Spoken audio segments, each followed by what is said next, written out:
They say the forest never forgets. It listens. It remembers. And when a wrong is done within its roots, it waits quietly, patiently, until the day it rises to make things right. In the heart of Africa, where the night is thick as ink and the drums of distant villages beat like warning hearts, there was once a story that the elders refused to tell aloud, a story of a curse so deep and a vengeance so patient that even the bravest hunters refused to whisper its name beneath the moon. Long ago, there was a village tucked between the tall red cliffs and the endless forest. The people were proud, living off their land with laughter, fire, and song.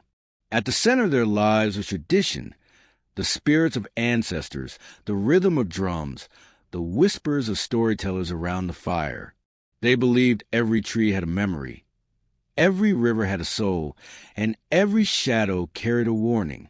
The children ran freely, their laughter echoing across the fields, while the elders watched, reminding them that respect for the unseen was the price of peace. Among these people was a young man named Kofi, restless and brave, with a hunger that often outgrew his patience. He was strong, quick with his spear, and sharp with his tongue. But he was also reckless, mocking the stories the old ones told, laughing at warnings, and daring the spirits to show themselves. His grandmother, a woman with eyes clouded by age but sharp as moonlight, would often tell him, "The forest does not need to roar to be feared. It watches in silence." But Kofi would only smile and say, "If the forest wants me, let it come." It began with whispers. On nights when the moon was swallowed by clouds, the villagers claimed they heard voices, not human, not animal, drifting from the trees. Low chants, like old songs sung in reverse, curling into their huts with the wind. Children woke screaming from dreams of roots wrapping around their ankles. Dogs barked at nothing, refusing to go near the forest edge. But Kofi only laughed louder, saying fear was for the weak. Then the offerings began to vanish. Every new moon, the villagers left food, palm oil, and kola nuts at the sacred tree that marked the boundary between their world and the spirits.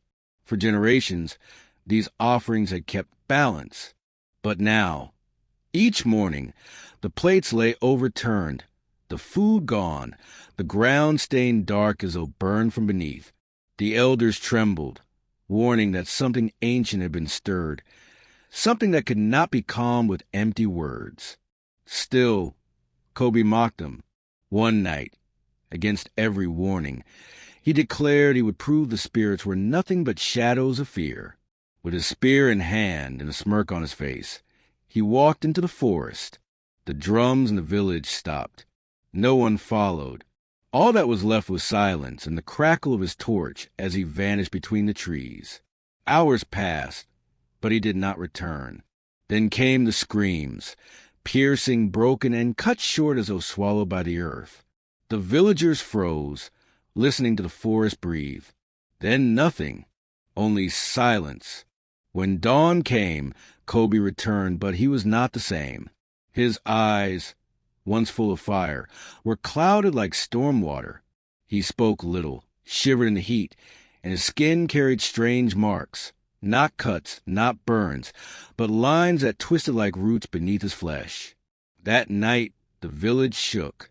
The huts rattled as though the earth itself was angry. Children wailed, elders clutched their charms, and shadows stretched longer than fire should allow. Kofi stood in the center, his body trembling, his voice cracking as he whispered words no one understood. From the forest edge came the sound of branches snapping, closer, closer, as though something massive crawled toward them. The villagers gathered, desperate. They begged the ancestors, poured libations, lit fires, but the shadows only grew deeper. Then Kofi collapsed, his chest heaving, his eyes rolling white. His grandmother knelt beside him, tears streaming as she cried, "What did you do?" Kofi's lips moved, but the voice that came was not his. It was old, heavy, and filled with rage. "You broke the silence," it said. "You mocked the roots that feed you. Now the forest will take what is owed. The ground split. From beneath, roots tore through the earth, twisting like serpents, wrapping around huts, dragging them down. The screams of the villagers filled the night as shadows rose like figures made of smoke and bark. They swept through the village, cold as death, pulling people into darkness. The drums that once sang of joy now pounded in terror, but no rhythm could save them. In the center of it all, Kofi writhed, his body no longer his own. His grandmother clutched his face, begging the spirits to take her instead, but the voice only laughed, a sound that shook the air like thunder. The price must be paid. With a final scream, Kofi's body snapped back, and his spirit was gone, consumed. His shell stood, but it was no longer Kofi. It was something else. Something that wore his skin like a mask. The forest claimed the village that night. When the sun rose, nothing remained but broken earth and silence. No huts, no laughter, no people. Only the sacred tree, standing taller than ever, its bark dark as blood, its roots crawling like veins across the ground.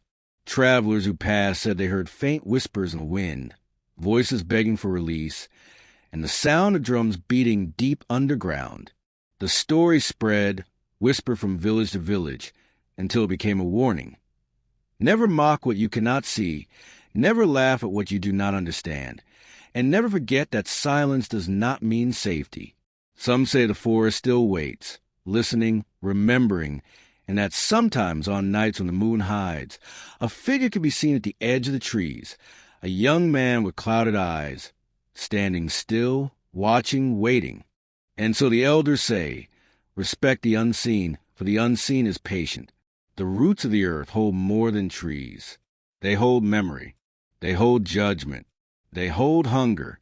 Tell me, if you heard the forest call your name in the dead of night, would you answer? If you made it this far into the shadows of tonight's tale, you are truly brave. But remember, stories like these are not just whispers of the past.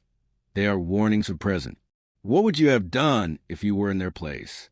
Let me know in the comments below. And if this story left you shivering, don't forget to like this video, subscribe to the channel, and ring the bell so you never miss the next tale from the dark heart of Africa. Until we meet again, keep your doors closed, your lamps burning, and never ignore the whispers in the night.